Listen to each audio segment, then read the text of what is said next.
Grande Opa, salve, salve, César Pris. professor José Antônio, salve. Tudo bem? Tudo bem por aí? Tudo certo. Olha só, nós entramos para segundos, já tem bastante gente aí. Olha que legal, já temos bastante gente nos acompanhando. Tá muito frio aí na Serra Gaúcha? Olha, deu uma esfriadinha. Tivemos que gastar bastante ar-condicionado ou lenha aqui, né? Se bem que acho que você não fica na Serra, né? Canoas é na Grande Porto Alegre, é isso?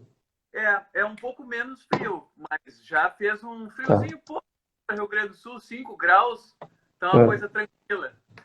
5 graus, aqui tá 12 graus, eu tô de casaco, olha aqui pra você ver, ó. É, tô vendo aí. Eu tô de duas camisas aqui, mas com ar ligado, porque realmente Nossa. o sul já dá para queimar uma lenha aqui. Mas é gostoso, o Já. friozinho é gostoso. Ah, sim, sem dúvida. Ô César, eu estava falando para o pessoal, deixa eu só te apresentar novamente de maneira mais rápida, porque certamente muitos que nos acompanharam na quarta passada estão nos dando a honra de participar com a gente novamente. Hoje, então, é o módulo 2 da nossa live da semana passada.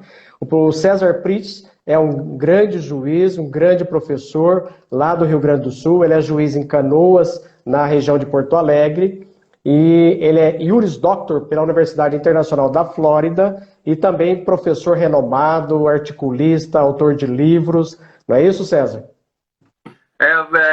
Menos, um pouco menos. Generosidade sua. Mas você, José Antônio, uma referência, professor da USP de Ribeirão Preto, né? Também um articulista. Inclusive, estamos contribuindo para a mesma obra agora, né? E vamos ter os nossos artigos publicados na obra do grupo Ágora Trabalhista. E é um enorme prazer estar aqui falando com você numa matéria onde você que é o especialista, na realidade. Você que é o homem do acidente de trabalho, né? Mas naquilo que a gente puder contribuir, eu acho que hoje ficaram aquelas questões mais práticas. A gente analisou um pouquinho, fizemos uma introdução, acabou virando a live inteira da introdução, né? A parte teórica dos precedentes, e o pessoal está ansioso para saber o desdobramento prático disso, não só na doença Covid-19, mas assim, uma análise dessas novas decisões sobre a questão acidentária, né? Sim, sim. O César Priest é o grande nome dos precedentes, eu disse isso na live passada para todos vocês, e eu estudo saúde trabalhadora há mais de 15 anos, né? Desde quando eu comecei a fazer meus estudos para o mestrado, depois para o doutorado, e é um tema que eu tenho muita paixão por ele, saúde trabalhadora, acidente de trabalho, doenças ocupacionais, incidentes ou fatos que ocasionam mais acidentes, né? Então, aquele estudo de horas extras como uma das causas importantes de acidente de trabalho. Mas como o César já enfatizou, e muitos dos nossos alunos e das pessoas que nos acompanham querem mesmo é saber sobre aquela temática teórica que o César abordou com tanta maestria na live passada, como é que ela se encaixa, como é que a gente pode extrair daquela teoria, daqueles ensinamentos, algo mais concreto nas decisões do Supremo Tribunal Federal a respeito de acidente e de doença do trabalho. Então eu estava propondo para o César que a gente trate de 3 decisões recentes do Supremo Tribunal Federal que dão uma certa linha lógica, um raciocínio coerente em que o Supremo Tribunal Federal, embora oscile bastante em matérias de proteção ao trabalhador, quando se trata de saúde ocupacional, quando se trata de saúde do trabalhador, ele tem uma linha muito bem definida já há algum tempo. E aí eu lembrava, César, que teve a decisão sobre o artigo 927, parágrafo único do Código Civil, a respeito de responsabilidade objetiva, que foi tomada lá em 12 de março. Depois veio a decisão sobre o nexo técnico epidemiológico previdenciário, em 17 de abril. E, finalmente, em 29 de abril, a decisão mais recente sobre a MP 927, sobre o artigo 29 da MP, que excluía a prioristicamente a Covid-19 como sendo uma doença ocupacional. E aí eu quero propor para você, se você concordar, a gente tratar ali 15, 16 minutos a respeito de cada uma dessas decisões. Eu proponho a você começarmos pela mais recente da Covid-19, até porque é um tema que eu estudei bastante para o nosso artigo, o artigo da obra que você se referiu. Depois nós trataríamos da responsabilidade objetiva, e aí eu sei que você fez um estudo bastante profundo da responsabilidade objetiva na atividade de risco, e enfim a gente termina lá na parte final da live com a questão do nexo técnico. Pode ser? Pode ser. E ao final a gente pode dar uma pincelada, uma espiadinha no projeto de conversão da MP 927, onde o relator Celso Maldaner fez ele propôs um substituto para o artigo 29, que foi suspenso, e me parece que ele, pisando em ovos para não bater contra o STF e também não deixar o empresariado totalmente inseguro, eu gostei da solução. Eu te proponho o seguinte, a gente deixa em suspense para o final essa parte, a gente faz a análise das três e no final a gente volta para a MP 927, até porque é um pouquinho de exercício de futurologia, né? A gente não sabe se vai aprovar da forma como o relator propôs. Né? Mas assim, eu acho que ele até ouviu, eu acho até que ele teve uma premonição da nossa live e ele fez uma interpretação bem equilibrada. Mas vamos lá. Bacana. Vamos fazendo um ponto antes de analisar o efeito concreto da decisão que cassou, né? Enquanto precedente, é pensar no efeito imediato dela. Primeira questão, ela tem efeito erga omnes, típico das medidas cautelares em controle concentrado de constitucionalidade? Essa é uma questão interessante, porque as pessoas se perguntam, mas eu teria como julgar contra? Eu teria como julgar de forma diversa? Isso, por exemplo, lá na MP, na ADI 6363, o pessoal indeferiu a cautelar, cassou a cautelar. Aqui, na MP 6342, eles deferiram. Então, pelo artigo 11, pelo parágrafo 11 do artigo... Deixa eu ver que me fugiu aqui. Está aqui. O parágrafo 1º do artigo 11 da lei que regula as ações diretas de inconstitucionalidade, a 9868, é vinculante, tem um efeito geral, ninguém pode considerar constitucional aquela norma. Então, esse é um efeito muito forte. Cautelarmente, foi deferida cautelar para suspender esse artigo. Logo, tem um efeito em todo o Poder Judiciário e administração pública, quer dizer, não é só o efeito precedencial de aplicar em casos futuros. Eu fico proibido de aplicar aquela norma porque ela foi considerada inconstitucional, está valendo a cautelar, eficácia erga omnes. Agora, uma segunda questão aqui. E para o futuro, que efeitos que isso tem? Aí vamos entrar naquela questão bonita que é cortar a decisão e pensar nas suas partes analíticas para fim de compreender a ratio decidendi.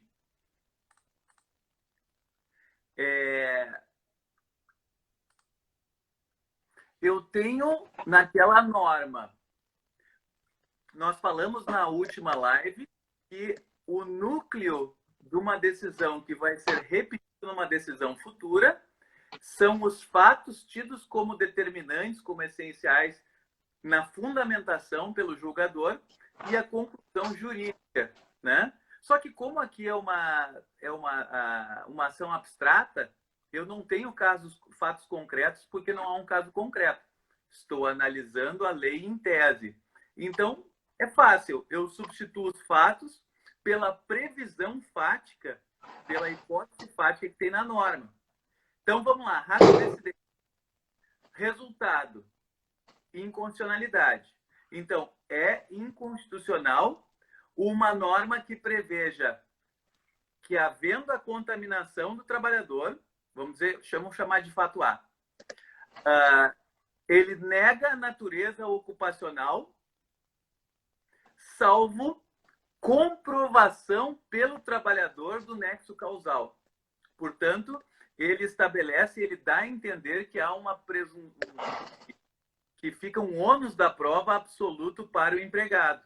Até nós estávamos debatendo aquele dia, porque na lei previdenciária há uma norma que ela tem alguma similaridade. Aí nós poderíamos ficar discutindo a live inteira se realmente aqui eu teria que interpretar que essa ônus da prova para o trabalhador é absoluto, ou se teria como mudar o ônus da prova, como é o artigo 29? Você tem memória? 29 da MP? No artigo 20 da lei 8.213, ele tem a questão de que a doença endêmica, lá parágrafo 1º, letra D, a doença endêmica adquirida por segurado, habitante de região onde se desenvolve, não é considerada doença do trabalho, salvo comprovação de que é resultante da exposição ou contato direto determinado pela natureza do trabalho. Natureza do trabalho. Uhum. Então, assim, aqui tem uma palavrinha mais forte e você destacou no seu artigo, né? A questão da exposição. Sim. Então, a interpretação aqui fica mais aberta para que não precisava... Ou seja, sendo uma situação de exposição ao risco, a pessoa estaria presumindo-se contaminada em serviço. Não é isso a sua posição? Exato, César. Exato, exato. Então, o César me ajudou até a construir esse precedente, ele que é a autoridade nessa matéria de precedentes, e aí eu fiz um estudo bem completo a respeito desse artigo 29, sob a luz da decisão do Supremo Tribunal Federal. E aí, o que eu constatei nessa decisão do Supremo Tribunal Federal é que o Supremo Tribunal Federal entendeu da seguinte maneira: olha, o artigo 29 da MP 927 não é exatamente aquilo que consta do artigo 20, parágrafo 1º, a linha D da Lei de Benefícios. Exatamente por causa dessa locução que o César pontuou agora, que se encontra ao final do artigo 20, parágrafo 1º, a linha D. Olha, se a gente colocar, se tivesse condições de colocar aqui na nossa live, lado a lado, para que a gente pudesse comparar, os textos não são os mesmos, dizem coisas bem diferentes. O artigo 29 da MP, ele diz que a doença ocupacional, a COVID não será considerada doença ocupacional, salvo comprovação do nexo. Já o artigo da Lei de Benefícios diz outra coisa. A doença endêmica não é, a priori, considerada doença do trabalho. Mas se houver uma prova... Já parte do início invertido, né? Exatamente, a sua observação é muito correta. Já parte de maneira invertida. E aí, salvo se houver comprovação de que o trabalhador estava exposto ao agente que transmite a doença endêmica e ou se pela própria natureza do seu trabalho, e aqui está uma palavrinha mágica, se pela própria natureza do seu trabalho já se puder presumir que aquela doença, conquanto endêmica naquela região, ela pode ser adquirida pelo trabalhador naquela atividade, naquela função. Então é muito diferente. Ele está no mesmo artigo 20, essa questão da condição especial. Condições especiais da natureza do trabalho executado está bem próximo ali no mesmo artigo, no parágrafo 2º. E veja bem, eu tinha discutido com você isso e eu estou aderindo, acho que eu estou aderindo 100% à sua tese, viu, professor José Antônio? Porque Que ótimo! No artigo que foi suspenso, a palavra é comprovar o nexo. Exato. Uma batata quente toda nas mãos do trabalhador. O trabalhador vai ter que comprovar o nexo. Eu fico pensando que ele vai comprar uma super câmera, né? E agora não é nem que nem na dengue, que ele pode botar uma super câmera e filmar em câmera lenta o mosquito vindo e... Opa, picou ele. Ele comprovou Picou. que foi infectado por aquele mosquito. É. Agora, como é que Até ele vai fazer no... vírus microscópico? Não Pois tem como, é. né? Eu até coloco no meu artigo, César, você teve a oportunidade de ler em primeira mão para me ajudar a construir a ideia do precedente, que seria uma prova por demais diabólica, mais que diabólica, e seria absolutamente infernal. Ele teria que ter uma câmera vendo o vírus se aproximar, aquele vírus que nem pesquisador consegue ver, e aí o vírus entrando pelas suas vias aéreas, e ele leva alguém de testemunha que aquele vírus foi transmitido pelo João, pelo Pedro, pela Maria, lá no mercado, lá no açougue, lá na feira, lá no hospital. É muito ruim. Por isso mesmo, César... Doutor, eu fico imaginando o vírus, a câmera tá pegando ele, tem que ser uma câmera microscópio, não é qualquer câmera. E o vírus, quando tá pegando, ele dá uma viradinha para a câmera e diz assim, ó, oi. Oi, eu vim da China, vou te infectar. Vou te infectar. Pois é. Deixa eu mandar um abraço. César, deixa eu mandar um abraço para o Vinícius Taveira. Vinícius Taveira é um juiz colega nosso aqui de Campinas, que amanhã nós vamos fazer uma live bem legal. No final eu vou convidar o pessoal que está nos assistindo aqui. Ô César, deixa eu tentar construir esse precedente com a sua ajuda, e aí você vê... Também a Andréia, Oi? a Andréia nos fez uma pergunta na semana passada e ela veio nos prestigiar aqui para repetir a pergunta dela, né? Você quer concluir? Assim, ó, faltou só eu acabei fazendo um parênteses e faltou um pedaço do nosso ratio decidente. Então, para que não fique muito esparso, eu vou tentar resumir. Então, a ratio decidente disso seria: é inconstitucional uma norma que preveja que, em caso de contaminação do empregado, nega-se a inversão do ônus, impõe ao empregado o ônus, mesmo em casos onde há atividades especiais ou outras atividades com elevada exposição ao contágio. Então, assim, ó, não é a inconstitucionalidade da norma não seria porque coloca a culpa subjetiva, a responsabilidade subjetiva e a necessidade do empregado comprovar. É que ela faz tábula rasa de situações onde a prova é diabólica, onde a prova é impossível, e ela parece impedir que as pessoas que estão no fronte de combate, digamos assim, pessoas com elevada exposição ao risco, tenham essa facilitação probatória. Isso foi considerado, aí os fundamentos, foi considerado inconstitucional por quê? Porque milita contra a redução dos riscos de acidente do trabalho, milita contra a dignidade da pessoa humana, enfim, direito à vida, coloca a pessoa numa situação de risco e parece que desestimula que o empregador gaste, porque assim os EPIs e todas as medidas preventivas têm um custo. Se ele não... É tudo um mecanismo, e o mecanismo tem que ser equilibrado. Se eu jogar todo o ônus no empregado e o empregador não tiver custo nenhum, qual o estímulo econômico que o empregador vai ter para gastar em segurança? E aí eu lhe devolvo Exato. a pergunta. Então, o precedente eu acho que fica muito nítido aí. O César, então, fico feliz do César ter concordado comigo. A gente discutiu bastante isso. Olha, o que o Supremo disse é o seguinte: ao se excluir de forma a priorística a relação causal, o nexo causal, e jogar para as costas do trabalhador um ônus de prova de uma matéria bastante complexa e difícil, uma prova que se tornaria, por isso mesmo, diabólica. Foi isso que foi dito pelos ministros do Supremo Tribunal Federal, e a decisão, então, é bastante enfática nesse sentido. E aí, o precedente, a ratio decidente é muito importante porque em toda vez que o legislador, seja o presidente na condição de editor de uma medida provisória, seja o próprio legislativo, o Congresso Nacional, toda vez que diante de uma pandemia diante de uma doença grave e que contamina muitas pessoas, ele colocar uma norma que exclui de forma a priorística o nexo causal e jogue o ônus da prova todinho para o trabalhador,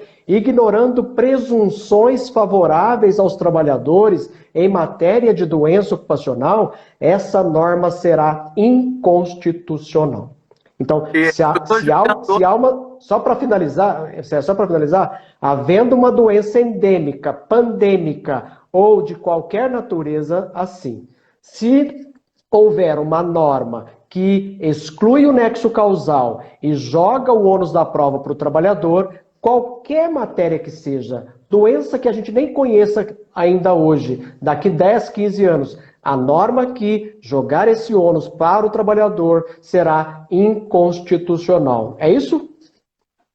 Eu entendo que sim. E veja só, nós estamos com um caso hoje, mas daqui a pouco pode ser uma outra pandemia, daqui a pouco podem ser outras situações de risco, né? Então, assim, situações que tornem ao trabalhador impossível se desincumbir do ônus probatório, e aí nós vamos ver as outras decisões e vamos ver que há uma certa coerência, uma certa coesão da posição do STF obstaculizando isso.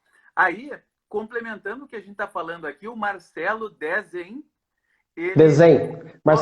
Marcelo Dezen é um advogado aqui da região, um grande advogado.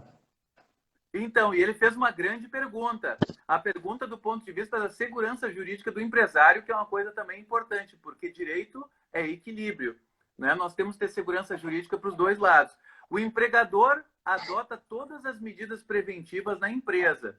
No final de semana, o empregado faz um churrasco, um pagode na garagem e joga pelo ralo todas as medidas de segurança, se abraça em todo mundo, ainda dá um beijinho numas moças que tem lá, enfim. Já pensou? A possibilidade de contágio ali é muito grande. O empregador, ele estaria pendurado no pincel, ele estaria responsabilizado por isso? Aí é questão do... Veja bem, nós estamos falando de ônus da prova, mas nós não estamos falando de uma presunção absoluta. Vamos pegar a situação do hospital. O cidadão é um médico, trabalha na linha... Veja, você que é o especialista da área, me corrija se eu estiver falando alguma bobagem aí. O médico está na frente de risco, está lidando diariamente com pacientes da Covid. Agora, ele tem uma reunião em casa de família com 30, 40 pessoas e fica, como o pessoal tem gente da empresa ali, do hospital, colegas, o pessoal ficou sabendo na própria festa. Vamos pegar uma questão extrema, porque é difícil para o empregador fazer essa prova alternativa. Mas digamos que o empregador tem essa prova porque outros colegas de trabalho estavam lá e ficaram sabendo que uma pessoa que já estava contaminada estava lá. E ela pegou essa doença antes. Aí todo mundo, o pessoal ficou sabendo e cada um saiu para um canto, fugiu da festa, né? Exato. Daí, Exato. 2 semanas depois, me aparece um empregado, o médico, contaminado. O empregador vai alegar, vai se desincumbir do seu ônus da prova, mostrando por prova testemunhal que houve um contágio fora da empresa. Claro, o caso do médico é extremo, porque ele tem muita exposição no próprio hospital. Mas eu entendo que, havendo essa tese alternativa comprovada, afastaria o nexo.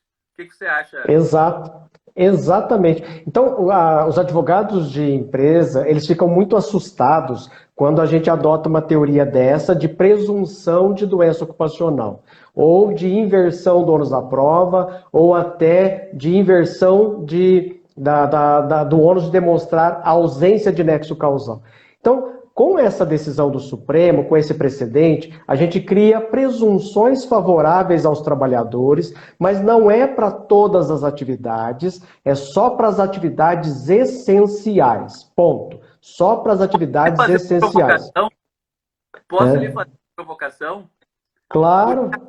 Agora nós temos decretos e mais decretos aumentando as atividades essenciais e ficou um pouco turvo, ficou um pouco nebuloso.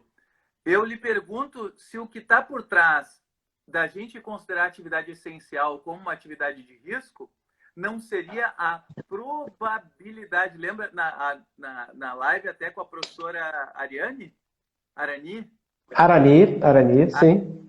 Eu teclei ali, eu falei probabilidade. Eu acho que probabilidade é o centro da questão. Então, a probabilidade é altíssima para o pessoal da saúde. Já tem atividades de risco, por exemplo, os entregadores de comida. Sim. Ele vai com muita gente, mas digamos que o chefe deles, o empregador, tenha botado eles para andar de moto com luva, com álcool gel junto, máscara assim, e ainda aquela máscara hospitalar. Ele adotou assim, praticamente botou uma roupa de astronauta no seu... Essas medidas, esses EPIs, será que eles não afastariam a presunção? Então, assim, fica muito na análise casuística, claro, da atividade maior ou menor, né? Tá. Ô César, deixa eu só tentar definir, então, esse tema, para a gente poder passar até para os outros temas também, para a gente conseguir hoje esgotar a temática. Então, olha, Marcelo Dezen, todos os advogados de empresa que estão nos acompanhando, não fiquem tão assustados assim, não é o nosso intuito assustá-los, não. Olha, o que o Supremo cria com esse precedente é uma presunção favorável aos trabalhadores de atividades essenciais. E aí o César já disse, há atividades essenciais em que há mais probabilidade do que em outras. Então, uma coisa é trabalhar no hospital, outra coisa é no supermercado, outra coisa nas entregas de comidas e nos transportes. A Norien, que é uma aluna que sempre nos acompanha, pergunta, como definir as atividades essenciais? Pois é, a gente tinha uma norma bastante segura para isso, que é a lei de greve. A lei de greve, lá no artigo 10, ela tem um rol de 15 atividades essenciais, e aí não há dúvida nenhuma de que aquelas atividades são essenciais mesmo. O governo de plantão, talvez na ânsia de reabrir as atividades, reabrir o comércio, reabrir a indústria, fazer a economia voltar a pleno vapor, ele começou por decretos presidenciais, por decretos aumentar de maneira tão significativa esse rol de atividades essenciais que hoje praticamente tudo é essencial. Até salão de cabeleireiro passou a ser atividade essencial. E aí as advogadas que estão nos assistindo, claro, professor, lógico que cabeleireiro é uma atividade essencialíssima, não é? Então, pois é, agora nós temos isso para ponderar. Se a gente aplicar legalmente, literalmente, César, aquilo que constar, não só da lei de greve, mas também dos decretos que aumentam o rol de atividades essenciais, e agora são 53 atividades, nós poderíamos ter ali uma presunção favorável aos trabalhadores. Presunção relativa.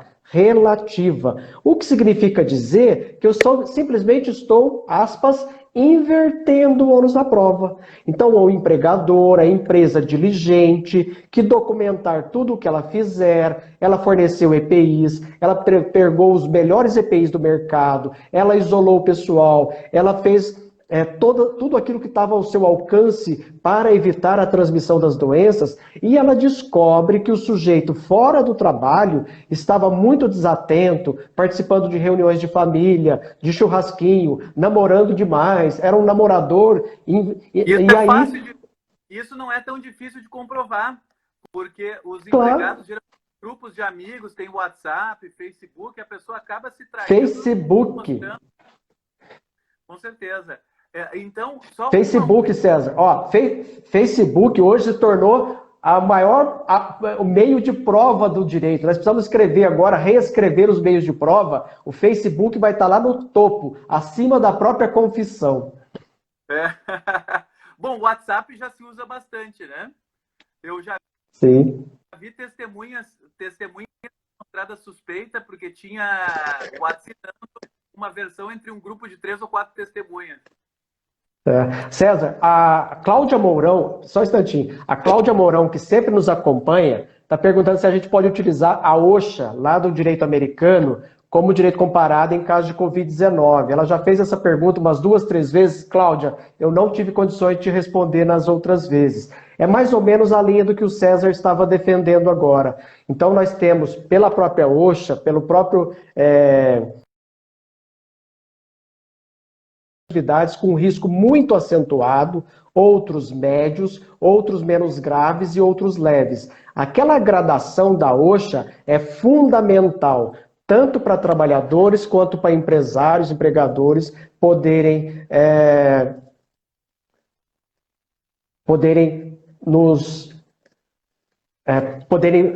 utilizar dessas questões e poderem utilizar a seu favor tanto a tese de que é ou de que não é. Então, César, enquanto você voltava, e eu acabei de adicionar de novo, a OSHA pode muito bem ser utilizada, respondendo a Cláudia Mourão, porque a OSHA nos permite isso, que a gente utilize aquelas ideias de gradação dos riscos. É uma norma de direito comparado, ela não vai ter um efeito vinculante internamente, mas como são emitidas por instituições de muita credibilidade mundial, pode ser um argumento, e o advogado, o que é advogar? É produzir o argumento. Trazendo esse dado técnico, certamente vai ser um argumento levado em consideração pelo juiz. A única ressalva que eu queria fazer, antes que a gente passasse para outra medida provisória, eu trocaria nessa ratio a questão de essenciais por elevada exposição, porque eu acho que a gente está em dúvida se essenciais, alguns vão ser, outros não vão ser atividade de risco, mas qual é o risco? É daqueles que têm um contato mais próximo, né? Nós temos o extremo daqueles os enfermeiros que limpam os fluidos corporais das pessoas contaminadas, e nós vamos ter atividade essencial que, de repente, trabalha em campo aberto.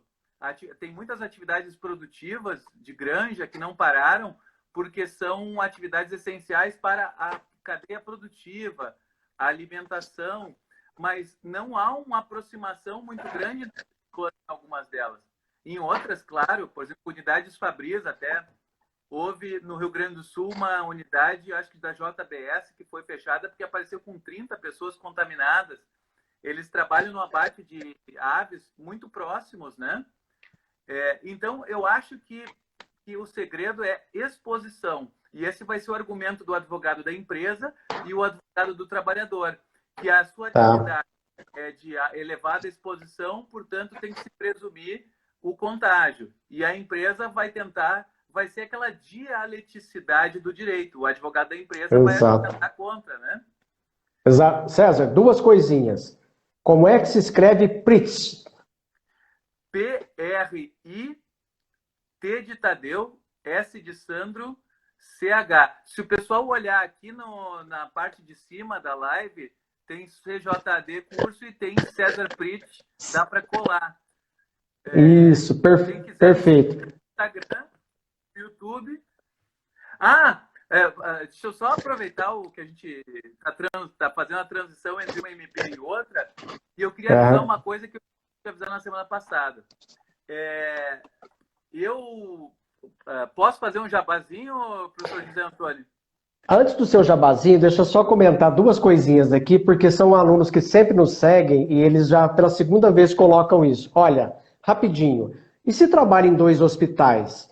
Outra coisa, posso alegar culpa concorrente ou até com causa? Sim, bem rapidinho. Então eu trato disso no meu artigo, o artigo vai sair em breve. Olha, se trabalha em 2 hospitais, vamos trabalhar com a ideia de com causa. Então, a causa do seu trabalho pode não ter sido a única. Se ele trabalhava em outro hospital, eu pelo menos tenho que reduzir a indenização pela metade, no mínimo, por causa da possível com causa, que é também presumida. Então, a gente resolve...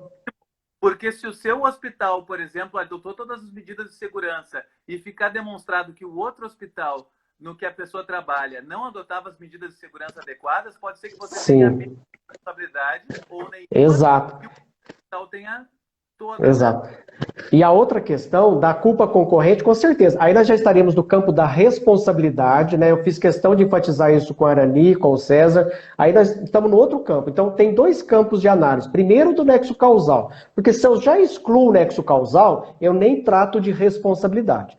Mesmo havendo nexo causal, eu posso ter a exclusão da responsabilidade por culpa exclusiva da vítima, por culpa concorrente, pelo menos em parte, por força maior e outras excludentes, tá? Então são dois campos de análise muito distintos. Normalmente o pessoal faz muita confusão. César, faz o seu jabá bem rapidinho. Você sabe em quanto tempo nós já estamos?